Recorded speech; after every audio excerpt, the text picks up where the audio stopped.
자, 여러분, 가정을 이루는 일은 너무도 복되고 아름다운 일입니다. 문제는 그것이 결혼한 순간부터 그런 아름다움, 그런 행복함이 주어지는 게 아니라는 데 있습니다. 그래서 우리는 너무 성급한 이 결혼에 대한 이상론은 위험합니다. 결혼에 대한 잘못된 환상이 자꾸 이제 가지게 되면 그게 깨지니까 이제 불행해지는 거거든요. 그래서 결혼식이 끝나는 순간부터 밀려오는 현실은 사실 생각보다 만만하지 않는 것입니다. 여기서 마치 바다와 같습니다. 여름에 휴가를 생각하면 바다가 떠오르고 그 바다에 간다 기대가 되잖아요. 얼마나 낭만적입니까? 여름에 많은 사람들이 부산을 찾아올 때 부산 해운대 광안리 바닷가를 생각하면 로망이 있어요. 바닷가에서 뛰놀고 물놀이하고 선탠하고. 그러나 여러분, 바다 안으로 들어가서 배가 항해하는 것은 이 바닷가에서 노는 것과는 달라요. 이 바다는 잔잔한 파도만 치는 곳이 아닙니다. 잔잔했던 바다가 한순간에 분노하듯 거친 풍랑이 일어납니다. 노련한 항해사라도 다루기 힘든 파도들이 많아요.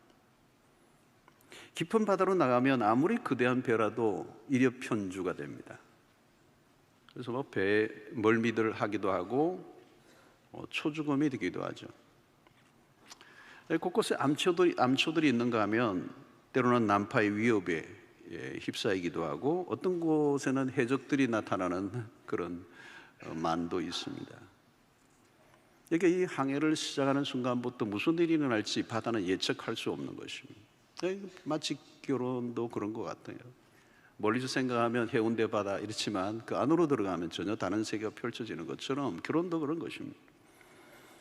이 포르투갈의 격언에 이런 것이 있죠. 바다에 나갈 때는 한 번 기도하라. 전쟁에 나갈 때는 2번 기도하라. 그러나 결혼할 때는 3번 기도하라. 무엇을 의미하는지 와닿는 것이죠. 자, 우리는 미래에 대해서 어떤 기대감을 항상 가지고 있습니다. 이 일이 잘 끝나기만 하면, 내가 이번 투자에 성공만 한다면, 내가 진급하기만 한다면, 때로는 저 사람과 만나 결혼이 성사가 되기만 한다면. 그러나 우리가 실제로 맞아들이는 현실은 기대보다 실망으로 바뀔 때가 더 많습니다. 가정을 이루는 게 그래요. 처음 결혼을 할 때는 모든 게 다 잘 될 것 같습니다. 그렇게 사랑하던 사람이 만났으니 잘 될 것 같은 느낌이 들잖아요.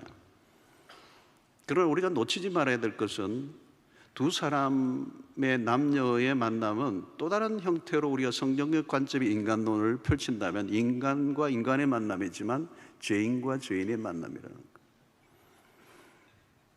것. 동시에 미성숙한 상태의 만남이에요. 젊은 날. 그리고 죄인과 죄인의 만남이에요. 아름답게 보이던 그녀도 멋지게 보이는 그이도 모두 죄인이에요. 죄인이라는 말 안에는 많은 게 포함되어 있습니다. 죄인은 거짓말을 잘합니다. 이기적입니다. 짜증을 내기도 하고 분노를 쏟아내기도 합니다. 자기 보호가 강하고 상대의 약점을 들추어내거나 언제든지 공격할 수도 있는 게 죄인입니다. 죄인들이 서로 만났던 것 안에는 많은 게 포함되어 있고 위험한 요소가 많아요. 아찔한 일들이 언제든지 일어날 수 있는 가능성이 죄인과 죄인의 만남입니다. 넘어야 할 산이 한둘이 아닙니다. 오늘 우리는 바울의 에베소서의 마지막 부분에 이 가정의 원리를 가르쳐 주는데, 우리는 지난 시간에 바울이 아내들에게 요구한 복종, 주 안에서 복종하라, 남편에게 복종하라 그랬습니다. 오늘은 남편들에게 요구되는 것을 다루고자 합니다. 그래서 오늘 남편들이 조금 듣기 거슬릴지도 모르겠어요. 살살 하겠습니다. 그런데 아내들은 오늘 무슨 얘기를 하나 보자 또 귀를 기울이시는데, 너무 무섭게 그렇게 이렇게 하지 마시고 편안하게 들으시면 좋겠고, 저는 원리를 얘기하는 거예요. 원리를 얘기하기 때문에 지난주에 남편에게 복종하라는 이 복종이라는 단어도 쉬운 단어는 아니에요. 복종이라는 단어는 그냥 순종이라는 단어보다 한 단계 더 들어간 거거든요. 그러니까 영어로 좀 obedience가 아니고 submit이라는 표현을 써요. 굉장히 강한 것입니다. 근데 사실은 그리스도가 우리에게 복종하신 삶을 사셨거든요. 그것이 빌립보서에 나오는 것입니다. 그러니까 우리는 문화의 오염을 당했기 때문에 복종이라는 단어나 사랑이라는 단어에 대한 정확한 이런 관점을 갖고 있지 않습니다. 그래서 왜곡된, 그리고 우리의 상처를 안고 그 단어들을 바라보니까 거부감이 생길 수가 있습니다. 오늘 또 이제 우리는 이 원리, 성경에 말하는 이 원리를 우리가 붙잡으려고 하는 거죠. 어찌됐든 지난 주간은 아내들에게 주신 말씀을 전했고, 그래서 지난주는 대체적으로 남편들이 아멘이 많았던 거고, 오늘은 이제 아내들이 아멘이 안 되는데 반대로 해야 돼요. 오늘은 사실 남편들이 아멘을 하셔야 되는데, 그리고 이제 다음 주일은 이제 남녀, 아내와 남편에 관해서 종합적으로 정리를 제가 하려고 합니다. 자, 남편에게 주어진 책임은 아내를 사랑하라는 것입니다. 25절의 말씀입니다. 오늘 읽었던 본문 전체 다 그렇게 포함되어 있는데요. 남편들 아내 사랑을 그리스도께서 교회를 사랑하시고 그 교회를 위하여 자신을 주심같이 하라 그랬습니다. 이게 아내들을 사랑하라고 할 때 이 사랑이 이게 뭐냐 하는 거죠. 근데 오늘 여기 보니까 그리스도가 교회를 사랑하시고 그 교회를 위해 자신을 내어주셔 그 같은 사랑이네요. 아내에게 요구되는 이 복종도 쉽지 않은 것이었지만 남편에게 요구되는 것은 아내들에게 요구된 복종 그 이상입니다. 특별히 오늘 사랑이라는 단어가 오염되어 있는데 우리말에는 그냥 사랑이죠. 다른 표현을 하기 어렵습니다. 그냥 사랑하면 그냥 사랑이라는 단어밖에 없는데 헬라어 이 신약이 기록된 헬라어는 사랑이라는 단어가 굉장히 다양합니다. 여기서 사랑은 이 표현은 아내를 사랑하는 이 사랑은 아가페테라는 단어를 쓰는데 이것은 아가파오의 2인칭 복수 능동태 명령형입니다.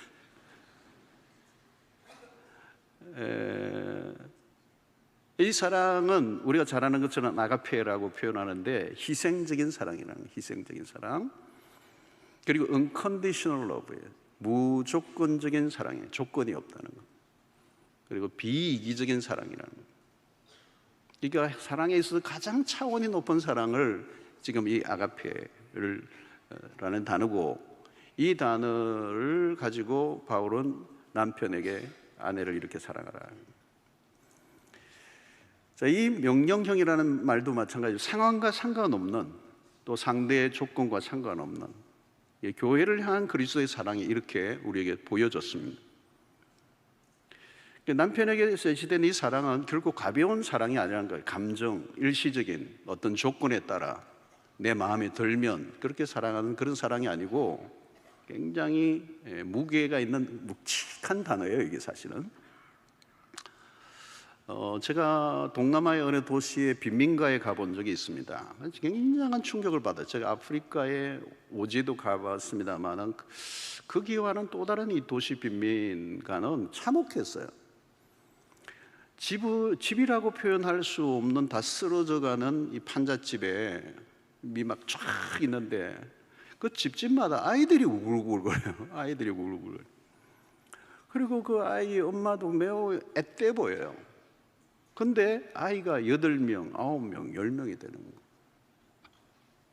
근데 그 소개하시는 분이, 가이드 하신 분이 그 아이들의 아빠가 다 다르다는 거예요.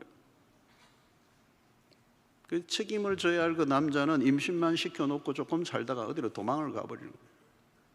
그러면 또 이 어린 자매는 또 다른 남자를 만나서 살다가 아이를 가지고 또 그러다 보면 또 떠나버리고, 그렇게 이제 반복되는 거예요. 그게 일상이거든요. 그러니까 그것이 한 집만 그런 게 아니라 그 동네가 다. 거기에는 책임이다 또 희생이다라는 개념이 없어요. 그건 사랑이 아닌 거죠. 그래서 오늘 여기서 바울이 얘기하려고 하는 이 사랑은 희생이라는 단어가 들어가는 것입니다. 예수님이 제자들을 사랑하시되 끝까지 사랑하신다. 왜 그리스도의 죽음이 희생인가? 죄는 누가 지었습니까? 우리가 지었습니다. 누가 죽어야 됩니까? 죄인이 죽어야 돼요. 근데 예수께서 대신 담당하신 거, 이게 희생이고, 우리의 죄에 대한 그분이 대신 책임을 져주신 거예요. 그리고 그 책임을 지기 위해서 당신의 몸을 던지신 것입니다. 이게 이제 아가페라고 하는 사랑입니다. 이것이 남편에게 주어진 역할이라는 겁니다. 여자는 한 남자에게 자신의 인생을 맡긴다는 거죠. 결혼이라는 행위가. 그래서 당신을 사랑한다는 말은 당신을 책임지겠다. 끝까지.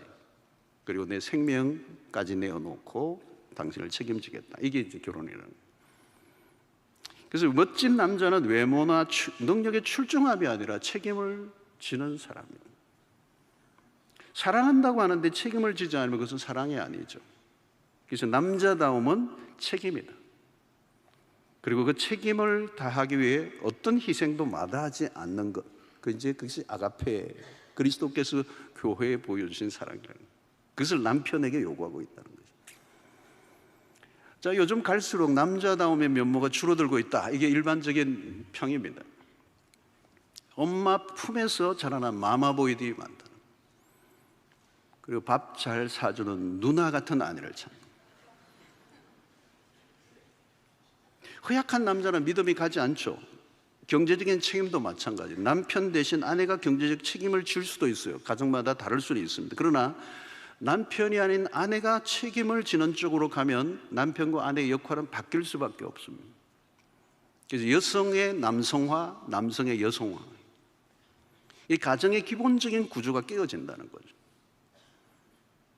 그러면 남편이 아닌 아내에 대한 의존도가 높아지면 역기능적 가정이 되는 것입니다.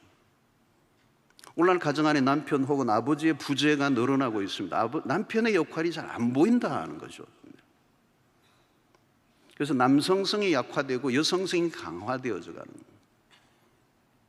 가정에서 자녀들이 아버지와의 건강한 관계를 맺는 경험은 너무도 중요한 것입니다. 그런데 남성의 정체성, 남자의 역할의 부재는 위기의 가정의 요인이 된다는 것입니다. 지금은 남자가 절대적 권력을 행사하던 가부장적 시대는 지나갔습니다.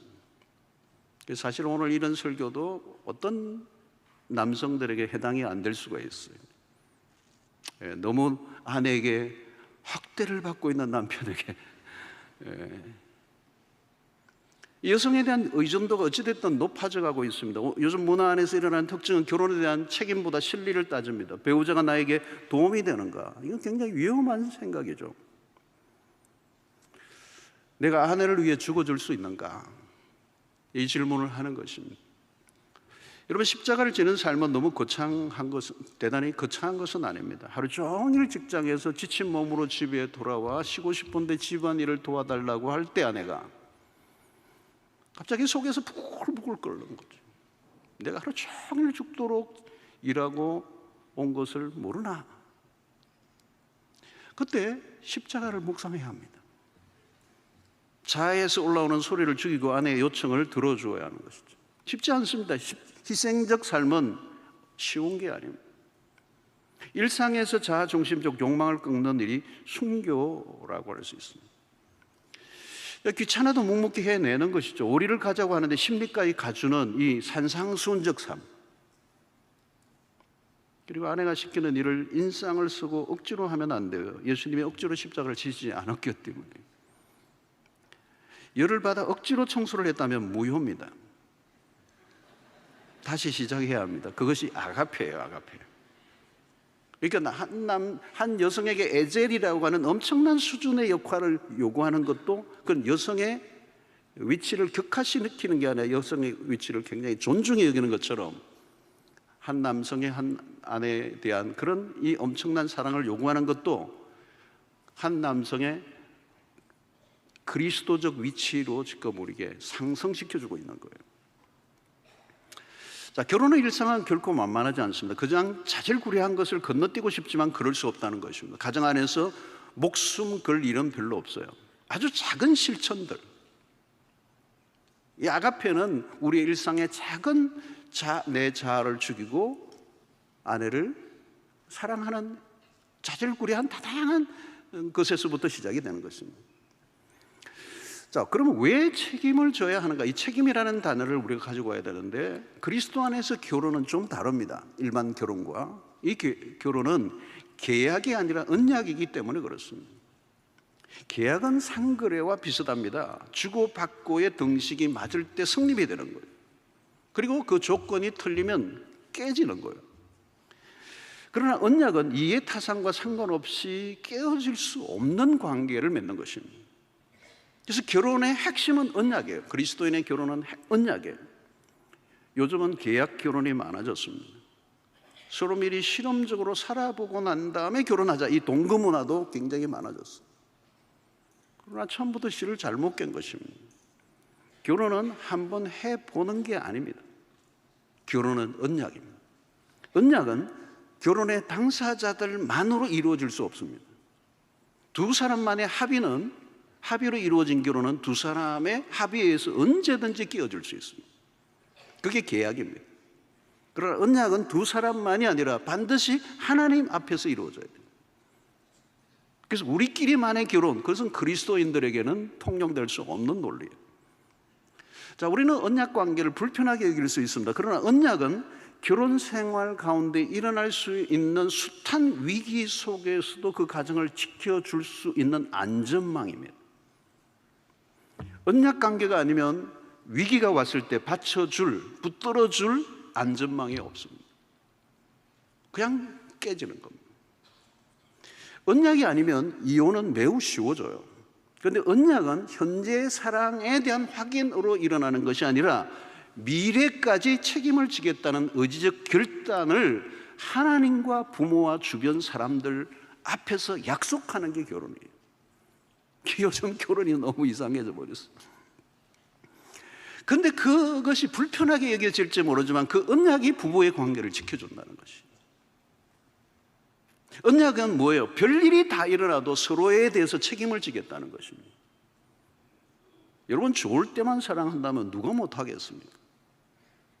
조건이 맞아떨어질 때까지만의 사랑을 한다면 그건 너무 위험한 것입니다. 사랑의 감정이 늘 펄펄 끓나요. 애정이 오고 가는 것입니다. 사랑하고 미워하고 사랑하고 미워하고 싸우고 또 화해하고 이게 오고 가는 거예요. 그러니까 싸우는 것도 결혼 생활의 일부예요. 절대로 안 싸울 것이다. 우리는 그건 잘못된 설정이에요. 무슨 재주로 안 싸울 수가 있습니까? 우리 부부도 결혼 초기에 무지 싸웠습니다. 목사님들 안 싸울 재간이 없어요. 불가능해요. 싸우는 거예요. 근데 끝장을 내는 싸움을 하면 안 돼요. 싸움이 과정이라는 것이며 싸우면서 같이 가는 거예요. 싸우면서 성숙해지는 거예요. 학생이 시험을 치면서 자라가는 것 같아요. 일방적으로 한쪽만 잘못한 경우는 별로 없잖아요. 싸움을 하면서 서로의 약점과 한계를 확인하면서 조금씩 화해하고 양보하고 이해하는 법을 배워가는 거예요. 싸우면서도 밥을 차려주고 밥 차려주면서 내가 미쳤지?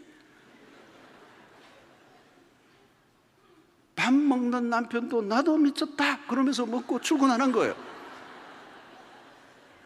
그게 언약을 지켜가는 모습이라는 거예요. 싸움을 끝으로 보는 게 아니라 과정으로 본다. 자, 여자들은 연약한 그릇, 왜 사랑의 얘기를 요구하느냐 남편에게. 연약한 그릇이다. 베드로전서 3장 7절에 이 베드로가 결혼을 해본 사람이에요. 남편들아 이와 같이 지식을 따라 너희 아내와 동거하고 그를 더 연약한 그릇이요 또 생명의 은혜를 함께 이어받을 자로 알아 귀히 여기라. 이런 너희가 기도가 막히지 아니하게 하려 함이라. 자, 아내들은 연약한 그릇이라는 거예요. 육체적으로 정서적으로 연약한 존재, 보호를 받아야 될 존재다. 여러분, 남편들은 힘이 있죠. 남편이 가진 힘을 어디에 쓸 것인가? 남자는 힘이 있잖아요. 그 힘을 어디에 써야 되는 거예요? 여러분, 이 남자가 가지고 있는 이 힘, 육체적인 힘은 아내를 위해 써야지 아내에게 쓰면 안 돼요. 아내에게 힘을 쓰려고 해서는 안 돼요.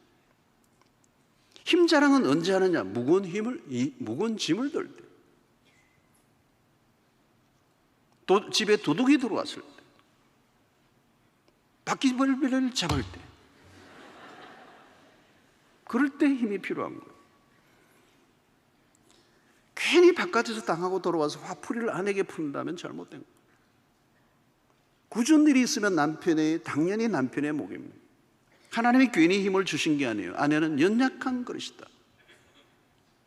또 영적인 필요를 채워줘야 된다는 거죠. 기도가 막히지 아니하게 한다라고 하는 이 부분은 부부의 관계 속에서 함께 믿음 생활을 해나가는 거예요. 특별히 그 가운데서도 부부의 관계 속에 남편의 영적인 리더십, 남편의 영적인 영향력은 다른 누구에게도 양보할 수 없는 일이라는 거예요. 한 가정의 제사장으로서의 역할을 남편이 해야 한다는 것을 얘기하는 거죠. 아내가 신앙에 좋은 것을 너무 당연하게 여기는 가정은 역기능적이에요. 무엇보다도 정서적 필요입니다. 아내는 깨어지기 쉬운 그릇과 같다는 이 말은 여성은 정서적으로 매우 섬세하고 민감하다는 거예요. 상처를 받기 쉽소. 그래서 우울증도 남성에 비해 3배가 많아요, 여성들이. 그래서 베드로는 귀히 여기라, 보석과 같은 존재로 여기라, 남편의 세심한 배려를 요구하고 있는 것입니다. 특히 말을 조심하라는 거죠. 여러분이 말로 주는 상처가 굉장히 오래 가고요, 치명적이에요. 특별히 아내의 외모에 대한 평을 할 때는 매우 조심해야 돼요. 그래서 옷을 입고 이 옷 어때요? 그러면 백발백중 그때 조심해야 돼요. 잘못하면 위험해요. 아내가 아프다는 신호를 보냈는데도 남편이 별 반응이 없으면 서운합니다. 사랑은 관심이죠. 사랑하는 만큼 관심을 가집니다. 결혼관계 안에서 부부 간에 서로의 관심이 식어지지 않도록 하는 이 부분은 생각보다 어려운 거예요. 함께 있지만 정서적 공감대가 없는 부부들이 얼마나 많습니까? 배우자가 무엇을 하든지 관심이 없다고 하면 같이 사는 게 아니죠. 생각보다 남편들은 아내들에게 무심할 때가 많습니다. 차라리 싸울 때는 나아요. 관심을 가져야 배우자의 필요가 보입니다. 아내가 필요한 것이 무엇인지를 아는 것이 사랑의 출발이겠죠. 근데 여러분, 관심을 가지고 함께 한다는 것은 생각보다 어려운 일이고 사랑은 까다로운 것입니다.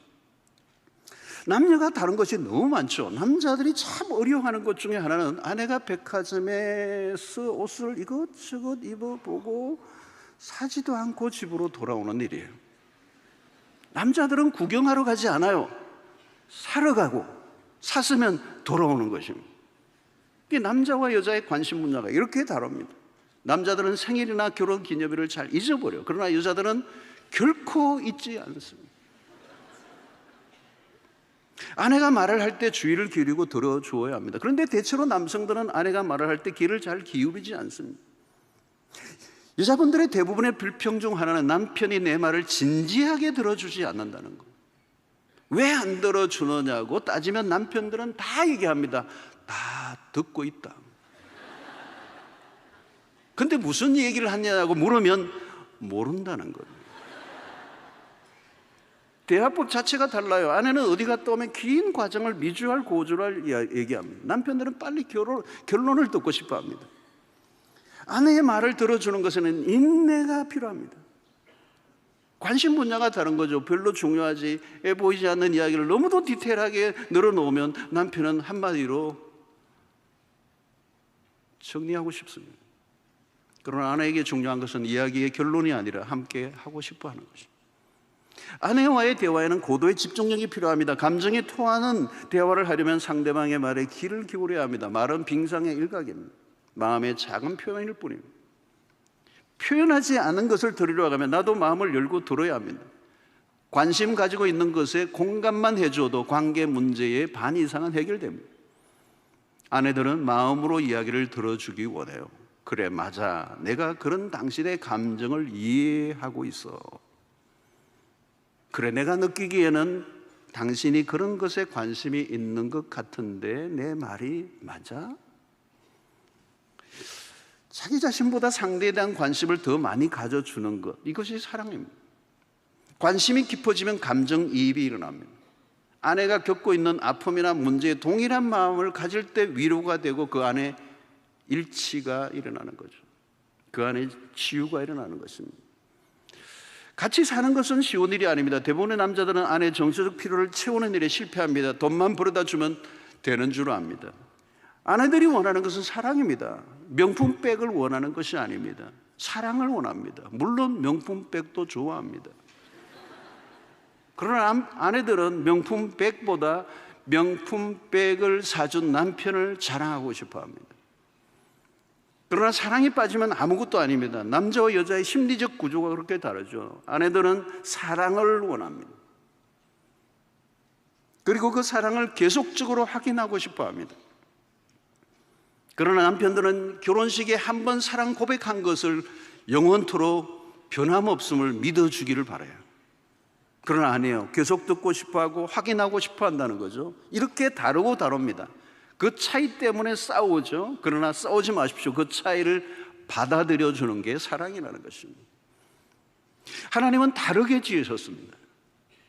그리고 그 가정의 책임을 지는 남편의 굉장히 중요한 역할 중에 하나가 오늘 27절에 나와요. 자기 앞에 영광스러운 교회를 세우사 티나 주름 잡힌 것이나 이런 것들이 없이 거룩하고 흠이 없게 하려 하심이라. 남편의 책임 중에 하나는 거룩함을 지키는 것입니다. 그리스도의 희생적 목적은 교회의 거룩함입니다. 교회는 그리스도의 신부의 위치에 놓여 있습니다. 신부다움은 거룩이죠. 거룩이 생명입니다. 신부가 아무리 겉으로 아름다워 보여도 정절을 잃으면 끝입니다. 이 가정의 영광스러움은 거룩함에 있고 이 거룩은 손상되어서는 안 됩니다. 그래서 교회의 생명은 거룩이듯이 가정의 거룩성을 지켜야 할 책임이 1차적으로 남편에게 있다는 거예요. 오늘날 외도로 고통하는 가정이 늘어났습니다. 물론 거룩하면 배우자 모두에게 요구됩니다. 거룩함이 없는 행복은 불가능합니다. 부부관계를 깨는 것은 결국은 죄의 문제입니다. 거슬러 가면 죄의 문제입니다. 그 속에서도 음란의 죄는 생각보다 큰 파장을 일으킵니다. 결혼을 하고 난 이후에도 이성의 유혹은 있습니다. 부부관계 바깥에서 만족을 얻고자 하는 유혹과 싸워야 합니다. 그런데 한국 사회는 생각보다 성적 방종이 심한 사회입니다. 성윤리의 기준이 너무 낮아져 있습니다. 우리 주변에 얼마나 많은 유혹들로 가득 차 있습니까? 남성들이 활동하는 바깥 세상이 얼마나 생각보다 위험한 환경인가를 우리는 잘 알고 있습니다. 희한하게도 결혼을 하고 나면 아내보다 더 나아 보이는 사람들이 많아 보입니다. 이 남성의 심리적 구조입니다. 그러나 성경은 부부관계 바깥에서의 성은 허락되지 않습니다. 하나님은 가정을 이루게 하신 이유가 성적 유혹으로부터 보호를 하시기 위한 의도가 담겨 있습니다. 남편이 가정을 책임진다는 말은 죄의 유혹으로부터 자기 자신을 지키겠다라는 것이 포함되어 있습니다. 거룩을 보존하지 않으면 가정은 한순간에 깨어집니다. 특별히 성적인 죄는 가정에 치명적인 영향을 미칩니다. 부부는 한 몸입니다. 한 영입니다. 이 부분은 다음 주일날 또 한번 다룰 텐데 이건 어마어마한 비밀이 이 안에 있습니다. 하나예요, 하나. 이게 결혼 관계를 성적인 죄는 이 한 몸을 깨뜨리는, 무참하게 깨뜨리는 원인이 됩니다. 부부는 죄와 싸워야 합니다. 무엇보다 음행의 죄가 침입하지 않도록 싸워야 하는 것은 부부가 함께 노력해야 될 부분입니다. 우리의 몸은 성전입니다. 음행은 성전을 더럽히는 죄입니다. 일상에서 다양한 형태로 유혹이 밀고 들어올 수 있어요. 우리가 허접한 사랑에 눈길을 주지 않는 이유는 훨씬 더 가치 있고 고귀한 가정을 지켜내야 하기 때문입니다. 거룩을 지키기 위해서 남편과 아내는 서로의 책임을 다해야 됩니다. 아내로서 남편으로서의 책임과 의무를 거부해서는 안 됩니다. 동시에 우리는 그 부부가 지켜야 할 그 선은 가정 안에서의 성이라는 자죠. 이 선을 지켜야 된다는 것입니다. 하나님은 한 여자와 한 남자만으로 묶어 놓으셨어요. 이 선을 누구라도 어기면 혹독한 대가를 치르도록 되어 있습니다. 부부관계 안에서의 성보다 더 나은 만족은 존재하지 않습니다. 성은 부부 관계 안에서만 아름다운 것입니다. 가정의 거룩성은 어떤 대가를 치러서도 지켜야 할 가치가 있습니다. 거룩을 위해 노력해야 하는 거죠. 디모데전서 4장 5절에 보니까 하나님의 말씀과 기도로 거룩하여짐이라. 결국 말씀과 기도로 영성에 힘쓰는 것, 죄를 피하려고 노력하는 것만으로는 부족해요. 은혜 생활에 몰두하고 말씀과 기도에 힘쓸 때 그런 영적 무장이 이 오늘 세상으로부터 오는 유혹을 이겨내는 힘이 될 것입니다. 자, 아내를 사랑하는 것은 생각보다 어려운 일입니다. 사랑할 만한 조건을 찾으면 힘들어진다는 거예요. 그래서 아가페 사랑은 무조건적인 거예요. 예수 그리스도께서 우리에게 보여주신 사랑이죠. 로마서 5장 8절의 말씀처럼 우리가 아직 죄인 되었을 때 그리스도께서 우리를 위하여 죽으심으로 하나님께서 우리에 대한 자기의 사랑을 확정하셨느니라. 우리가 언제요? 우리가 아직 죄인 되었을 때, 우리가 사랑을 받을 만한 조건을 하나도 갖추지 않았어요. 우리가 아직 죄인 되었을 때, 하나님 앞에 마음에 드는 어떤 조건도 갖추지 않았음에도 불구하고 조건을 내걸지 않고 우리를 그냥 사랑해 주신 그 사랑. 여러분, 우리가 아내를 대할 때도 이 사랑을 보여야 한다는 거죠. 여러분, 나이가 한 50 정도 넘으면 몸매의 평준화, 외모의 평준화 다 일어나잖아. 아내가 매력적으로 보일 때 나는 사랑한다가 아니잖아요. 아내의 허리가 굵어져도, 밤에 코를 골아도, 바깥에서 세차를 망가뜨려서 와도, 아내가 잘하는 것 하나, 돈 잘 쓰는 것 하나밖에 없어도, 때로는 실패하고 망가져 바닥을 칠 때마저도 아내로 또는 남편으로 받아주는 게 사랑이에요. 남편은 그리스도가 우리에게 보여주신 사랑을 따라가라는 거죠. 우리가 아직 죄인 되었을 때 남편에게 요구되는 사랑이 이런 것입니다. 사랑하는 성도 여러분, 우리는 한순간에 우리를 행복하게 해줄 마술단지는 존재하지 않습니다. 결혼하면 그 순간부터 행복해진다는 것은 신화요 전설입니다. 그것은 드라마 하나 있는 것입니다. 우리는 결혼식을 위해 투자하고 힘을 쓴 것에 몇백 배, 몇천 배의 힘을 써야 되는 거예요. 그래서 바울은 결혼의 모델을 그리스도와 교회와의 관계 안에서 제시하고 있습니다. 우리가 교회와 그리스도와의 깊은 관계를 경험하면 당연히 좋은 부부관계를 만들어 갈 수 있게 된다는 것입니다. 은혜의 강에 빠지지 않고 맨정신으로 성격차를 극복해낼 수 있을까? 못해요. 아내가 싫어질 때 바로 그때가 기도해야 될 때입니다. 배우자의 약점과 실수가 눈에 자꾸 띌 때 내 입에서 무슨 말이 나올 것인가? 격려의 말보다 도끼를 품은 말이 내 입에서 나올 때 우리가 해야 할 일은 엎드리는 것 외에는 다른 길이 없어요. 사랑으로 서로 종노릇하며 남편에게, 아내에게 주신 명령에 순종할 수 있는 능력을 달라고 매달리는 영적 노력이 필요한 것입니다. 여러분, 우리가 잘 알고 있지만 잘 안 되잖아요. 노력을 해보지만 한계에 부딪히잖아요. 답은 우리의 힘으로 되는 것이 아니라 하나님의 은혜가 임해야 되고 성령의 능력이 우리에게 임해야 하고 말씀과 기도로 우리가 날마다 영적으로 성숙해 가야 이 일들이 가능해진다는 거예요. 여러분, 영적 성숙이 결국은 이 에베소서에서 우리에게 가르쳐주는 굉장히 중요한 핵심이에요. 우리가 그리스도 안에서 자라가는 거예요. 영적으로 자라가면 자라갈수록 다른 지수들이 다 올라가는데 어떤 지수들이 올라가요? 나도 모르게 관계 지수가 올라가는 겁니다. 사람들을 품는 용량이 올라가고 인내하는 지수가 올라가는 것입니다. 여기에는 시간이 필요해요. 과정을 생략하고 행복이 주어질 수는 없습니다. 과정은 매우 까다롭고 복잡하고 힘들어요. 그러나 그 열매는 우리가 생각하는 것보다 훨씬 더 크고 풍성하기 때문에 대가를 지불할 만하다는 것입니다. 사랑하는 성도 여러분, 세상에 가장 힘든 것은 사랑이에요.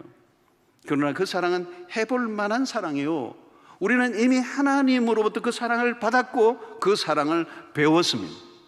그 사랑이 지금도 우리에게 부어지고 있어요. 남편에게 그 받은 사랑을 아내에게 베풀라는 것입니다. 예수 그리스도께서 인간을 사랑하신 그 수준으로까지 우리를 요구하죠. 사실 이것은 아득한 일입니다. 그러나 불가능한 일은 아니에요. 그래서 에베소서 5장 18절에 오직 성령으로 충만함을 받으라, 그 성령의 은혜가 주어지면 그리스도가 교회에 대해서 하신 것과 같이 오늘 남편이 아내에게 그런 놀라운 사랑을 베풀 능력이 그 안에서 흘러나오게 된다는 거예요. 여러분, 가정에 대해서 비판적인 관점을 가지고 결혼을 멀리 하려고 하는 사람들이 오늘날 늘어나고 있습니다. 이건 아마 세상의 영향일 거예요. 우리는 성경적 원리를 붙들어야 합니다. 사랑과 복종 안에 많은 게 담겨 있습니다. 힘들어 보이지만 말씀에 순종하는 삶을 사는 것이 가장 쉬운 길이에요. 아내에게 요구한 그 복종과 남편에게 요구하고 있는 이 사랑이 어려워 보이지만 하나님의 은혜 속에서 이 원리를 지켜나가고자 할 때 가정 속에서 이루고자 하는 그 천국과 같은 놀라운 경험들을 하나님이 준비해 놓고 계시는 것입니다. 그리고 서로 안 맞아서 처음에는 울고 불고 눈물을 흘리는 세월들을 거치게 될 수밖에 없어요. 속이 썩기도 하고 안타까움으로 발을 동동 구를 때가 많습니다. 그러나 세월이 흐르고 나면 어느 순간 남편도 아내도 변해 있어요. 부딪히면서 깊어지고 갈등하면서 성숙해져 가고 있는 거예요. 가정 안에서 남편은 남편의 역할을, 아내는 아내의 역할을 하는 가운데 그 속에 수없는 사건과 일들이 일어나지만 그 과정들을 통하여 하나님의 백성들을 빚어내시는 거예요. 그 가정이 아니면, 그 아내와 남편의 과정이 아니면, 그런 관계가 아니면 도무지 경험할 수 없는 하나님의 그 우리를 다듬어 가심의 역사들이 그 관계 안에 있는 것입니다. 결혼이라는 관계 안에 죄를 극복해 나가는 과정, 점점 성화를 경험해 가는 그 부부의 관계 속에서 구원의 그런 회복을 경험하고 우리에게 주신 그 구원의 풍성함을 그 부부 관계 안에서 경험하게 되는 것입니다. 그리고 그 가정을 하나님이 회복시키시고 회복된 그 과정을 통하여 사명을 감당하는 그런 역사를 하나님이 계획하고 계시는 것입니다. 여러분, 부부관계 안에 계획해 놓으신 이 행복과 만족, 그리고 그 기쁨은 이 세상의 어떤 것과도 비교할 수 없는 하나님의 비밀이 그 가정 안에 숨어 있다는 사실을 우리가 기억해야 합니다. 그래서 전도서 9장 9절에 이런 말씀이 있죠.